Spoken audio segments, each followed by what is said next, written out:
कर सकते हैं। अभी आपने शायद वो स्कैंडल देखा हुआ है कि किसी ने जो है वो यहाँ पे मतलब बात की थी और वो पैसे जो है वो पाकिस्तान ने दिए थे, लेकिन वो जो है वो उसके अगेंस्ट काम कर रहा था, पाकिस्तान के अगेंस्ट बेसिकली काम कर रहा था वो लॉबिंग फर्म। तो देखिए दुनिया के लिए जो है ना वो खासकर वाशिंगटन डीसी के लिए अब कश्मीर जो है वो एक सेटल्ड इशू हो गया है, जो कि जिस तरह से प्रेसिडेंट प्राइम मिनिस्टर मोदी ने जो कॉन्स्टिट्यूशनल अमेंडमेंट किया है उसके बाद जो है वो एक सेटल्ड इशू है। पाकिस्तान में शायद अभी वो इसको उठा रहे हैं, लेकिन बेसिकली वो मतलब पूरी दुनिया के लिए वो एक सेटल्ड इशू है कि कश्मीर जो है it is now an integral part of India, और वो जो है एक सेटल्ड इशू है। इसके बाद अगर कोई कुछ करेगा तो वो जो है वो इंटरनल। जय हिंद, स्वागत है आपका हमारे चैनल पर एक और लेटेस्ट वीडियो में। दोस्तों, ज़्यादातर पाकिस्तानी मीडिया में आप जानते होंगे किस तरह की जालत बरसाई जाती है, लेकिन वो कुछ लोग पाकिस्तानी मीडिया में आज भी पाकिस्तान में कुछ ऐसे समझदार लोग हैं जो कि हमेशा अब थोड़ा बहुत सच बोलते हैं। एक पाकिस्तानी मूल के देखिए किस तरह से अमेरिका में रहने वाले व्यक्ति ने पाकिस्तान को बिल्कुल बेनकाब किया, और जो जो बाइडेन ने अब पाकिस्तान को लेकर एक बयान दिया था उस पर भी चर्चा की गई है। और दूसरी तरफ जो आए दिन पाकिस्तान कश्मीर का राग लापता रहता है, और कश्मीर के चक्कर में आज पाकिस्तान जिस तरह कंगाली की दहलीज पर बिल्कुल पहुंच चुका है। अब पाकिस्तान आने वाले दिनों में पाकिस्तान के सामने एक कश्मीर के चक्कर में सिवाय डिफॉल्ट के कोई दूसरा चारा नहीं है। तो दोस्तों, इसी को लेकर भी देखिए किस तरह से कह रहा है कि अब अमेरिका ने भी यह मान लिया है कि कश्मीर का मसला हल हो चुका है। अब अगर कभी भी बात होगी तो पीओके की होगी, और अब तुम्हारे ज्यादा रोने पीटने से अब इस पर कुछ भी नहीं होने वाला। और जो जो बाइडेन ने जो पाकिस्तान को लेकर बयान दिया था वह बिल्कुल सच कहा है, क्योंकि पाकिस्तान से जिस तरह जितने आतंकी संगठन वहां पनप रहे हैं उनके हाथों में कभी भी पाकिस्तान का न्यूक्लियर बम जा सकता है, और यह दुनिया के लिए सारे विश्व भर के लिए यह काफी बड़ा खतरा है। तो दोस्तों देखिए, इस पाकिस्तानी मूल के नागरिक ने किस तरह से पाकिस्तान की जमकर पाकिस्तान को एक बार फिर से बेनकाब किया है। जो जो बाइडेन ने किया था उसी पर ही चर्चा की गई है, और भी काफी मुद्दों पर चर्चा की गई है। तो दोस्तों, वीडियो को लास्ट तक जरूर देखिएगा और वीडियो को लाइक कीजिएगा। प्लीज हमारे चैनल को सब्सक्राइब कर लीजिएगा। मिलते हैं अगले वीडियो में। जय हिंद, वंदे मातरम। यूज किया जाए तो ये बेसिकली दो मेन कंसर्न्स हैं, और ये जो रशिया वाली बात थी वो इतना बड़ा कंसर्न नहीं है। ठीक, आपने कहा बड़ा कंसर्न नहीं है। एक तो हम ये बात करेंगे, आपने भी ये कहा कि ये तो जो उनको ये कंसर्न है कि एस्टेब्लिशमेंट के अंदर भी ऐसे, वो तो अब मेरा ख्याल है कि जो पिछले ये दौर में जो कुछ हुआ है और जैसे स्टेटमेंट्स आए हैं रिटायर्ड फौजी जर्नैलों के इमरान खान के हक में, और जो कैंपेन एक बहुत बड़ी चलती रही, मेरा ख्याल है कि वो देखने के बाद तो वो ये कह रहे होंगे कि हम तो सिर्फ ये सोचते ही थे, शक का इजहार करते थे, तो इन्होंने तो साबित कर दिया कि इनके अंदर ऐसे लोग मौजूद है। लेकिन डॉक्टर साहब, ये जो आपने बात की, अगर हम ये कहें कि कम हिस्सा है एब्सटेन करने का, उसकी बात ना मानने का, लेकिन उसी के साथ साथ एक और बात भी ये कही जा रही है कि जैसे जैसे आप कश्मीर कश्मीर चलाएंगे, जैसे जैसे आप कश्मीर को आगे लेकर जाएंगे, वैसे वैसे आपके फिर जो है वो आपके साथ इसी तरीके से आपके पॉइंट्स उठाए जाएंगे। और आप ये तो डॉक्टर साहब है ना कि वहां पे लॉबिंग जो है वो हमारी तो नहीं है, इसके बारे में क्या कहेंगे आप? लॉबिंग जो है जाहिर है वो तो इंडिया की बहुत बहुत ही स्ट्रांग लॉबी है यहाँ पर वाशिंगटन डीसी में।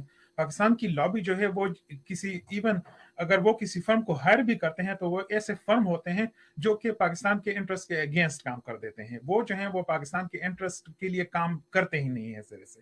तो यहाँ पे कोई होमवर्क होती नहीं है बेसिकली। यहाँ पे जो है वो इसको हम के स्ट्रीट कहते हैं वाशिंगटन डीसी में, जिसपे सारे जो है वो लॉबिंग फर्म्स वहाँ पे काम करते हैं।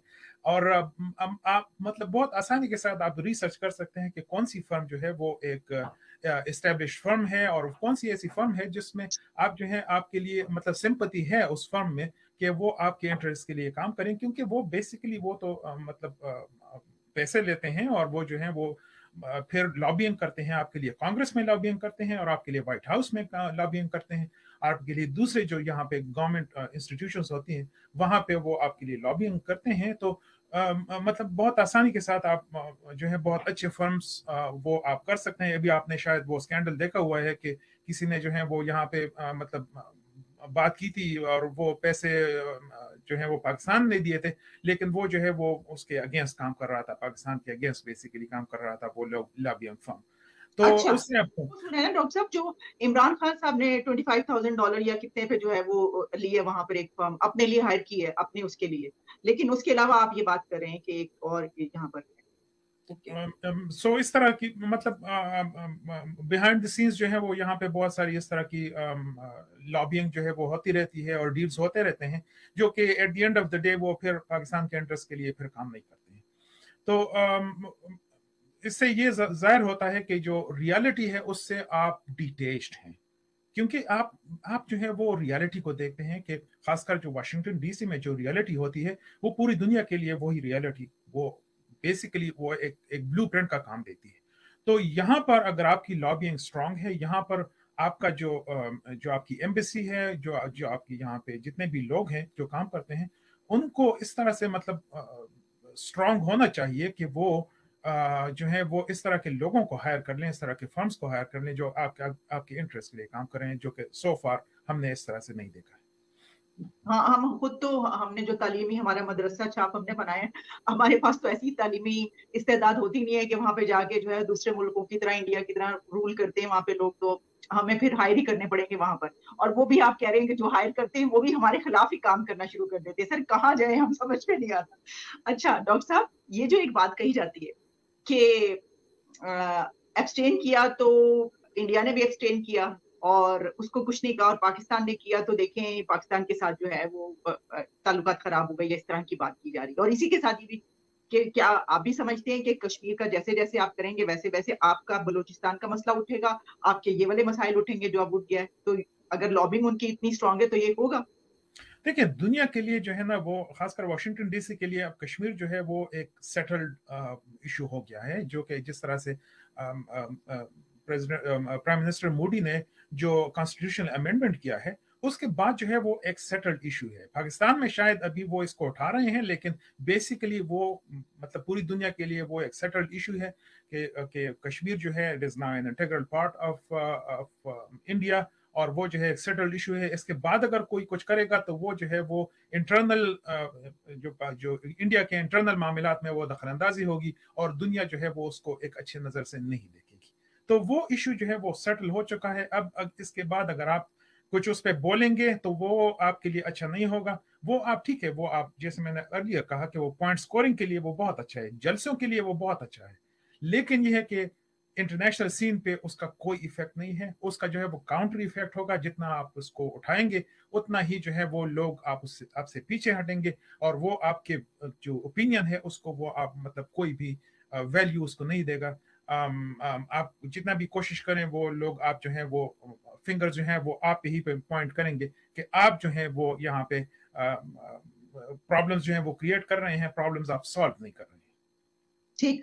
अच्छा डॉक्टर साहब, ये तो खैर सर हमने मतलब खुद से आप जानते हैं कि कितने साल लगे रहे, हमने यहाँ पे तो बात करते हैं मौलाना फजलुर रहमान एक अरसे तक कश्मीर कमेटी को हेड करते रहे, 60 लाख पर मंथ उसका बजट रहा, लेकिन कुछ भी नहीं किया। और फिर इमरान खान के दौर में हमने जो है वो खड़े होने का जो है जुम्मे के दिन किया था, तो फिर उसके जो अब हम उस पर क्या बात करें सर। लेकिन इसमें एक मैं आपसे आखिरी सवाल सर, ये सब अपनी जगह पर हम देख रहे हैं जियो पोलिटिक्स है कि भी आप ये करेंगे तो दूसरी तरफ से ये होगा, फिर वो एक इकोनॉमी उनकी इतनी स्ट्रांग, आप तो मुकाबला कर ही नहीं सकते ना, कि ये बात ही नहीं हमें कहना चाहिए कि हमारे साथ क्यों और उनके साथ क्यों सर। लेकिन जो अमेरिका है, क्या आप समझते हैं कि आज तक दुनिया में जितना अमन खराब हुआ है उसमें हम देखते हैं ना, यानी अगर आप हिरोशिमा से शुरू हो जाए तो फिर से इराक और फिर उसके बाद शाम और उन इलाकों में जो कुछ हुआ, तो अमेरिका के अपने पॉलिटिशियंस जो एक्स पॉलिटिशियन जो अब नहीं है उसमें, तो वो तो खुद ये मानते हैं, कई मरतबा ऐसी स्टेटमेंट्स आ चुकी हैं। तो एक ऐसा कंट्री के जिसके खुद भी बड़े मसाइल हों इस तरह के अमन बर्बाद करने के, तो वो किसी और को ये कह सकता है कि ये खतरनाक है। देखिए इस वक्त बात अमन की नहीं हो रही है, अमन पे कोई भी बात नहीं कर रहा है, ये अमन की बात नहीं है। बेसिकली जो है वो न्यूक्लियर एसिड्स और उसकी सेफ्टी का इशू है, अमन का कोई इशू नहीं है। अमन जो है वो एक टोटली डिफरेंट चीज है, ठीक है। यहाँ पे जो बात हो रही है वो बाइडन जो बात कर रहे हैं वो ये कह रहे हैं कि वहां पे कोई कोहेशन नहीं है। उसने लफ्ज यूज किया है कोहेशन का, जो कि एक बहुत ही मतलब इंपॉर्टेंट लफ्ज है, ठीक है। उसने कहा कि वहां पे कोई कोहेशन नहीं है। उसने ये बात नहीं की है कि अमन जो है वो कौन लेके आ रहा है और अमन जो है वो मतलब दुनिया में कौन लेके आया है और कौन नहीं लेके आया है, ठीक है। बात यहाँ पे हो रही है कि न्यूक्लियर एसिड्स जो है वो किस तरह से उनको महफूज बनाया जाए, और उसकी वजह से बाइडन ने कहा है कि ये मोस्ट डेंजरस कंट्री है। सुपर पावर्स जो हैं वो आप ठीक है, आप अमेरिका की बात कर रही हैं, लेकिन आप जो है वो फिर रूस को भी देखें कि रूस ने किया, रूस ने अभी जो है वो यूक्रेन पे हमला किया हुआ है, ठीक है ना। तो अभी पाकिस्तान में अभी मैं देख रहा था कि वहां पे जो लेफ्ट के जो कुछ लोग हैं, जो चंद मेरे ख्याल में 8-9 लोग हैं जो कि लेफ्ट के हैं पाकिस्तान में, तो वो एक ट्वीट में देख रहा था और वो कह रहे थे कि जी अमेरिका ने जो है वो इतनी जंगें लड़ी हैं और इतने हिरोशिमा पे उसने बमबारी की है, और वो जो है वो हैं रशिया के बेसिकली कम्युनिस्ट हैं पाकिस्तान में, जो कि 8-9 कम्युनिस्ट है पाकिस्तान में, वो जो है वो आ, आ, तो देखा होगा दोस्तों, भाई ऐसा नहीं है कि पाकिस्तान में सारे ही ऐसे मदरसा छाप लोग हैं। कुछ लोग ऐसे पाकिस्तान में आज भी समझदार है जो कि ठीक ढंग की बातें भी करते हैं। और इस वीडियो में आपने देखा होगा किस तरह से एक तो पाकिस्तानी जिसको तनख्वाह पाकिस्तान देता था, लेकिन वह काम भारत के लिए करता था, पाकिस्तान के लिए जिस तरह गड्ढे खोद रहा था। तो दोस्तों पाकिस्तानियों के साथ यही सबसे बड़ी आफत रही है। पाकिस्तान में करप्शन पाकिस्तान का सबसे बड़ा दुश्मन रहा है, और पाकिस्तान के नेता हो चाहे पाकिस्तानी आर्मी के लोग हो, उन्होंने पाकिस्तान को हमेशा जमकर चूना लगाया। उसी का नतीजा आज पाकिस्तान भुगत रहा है, और पाकिस्तान की जनता जिस तरह से बिलबिला रही है, यह सब करप्शन की कहानी है। आने वाले दिनों में पाकिस्तान में काफ़ी बड़ी बड़ी करप्शन की कहानियां लिखी जाएगी। तो दोस्तों हम आपके लिए पाकिस्तानी मीडिया की एक से एक लेटेस्ट वीडियो लेकर आते रहेंगे। मिलते हैं अगले वीडियो में, तब तक जय हिंद, वंदे मातरम।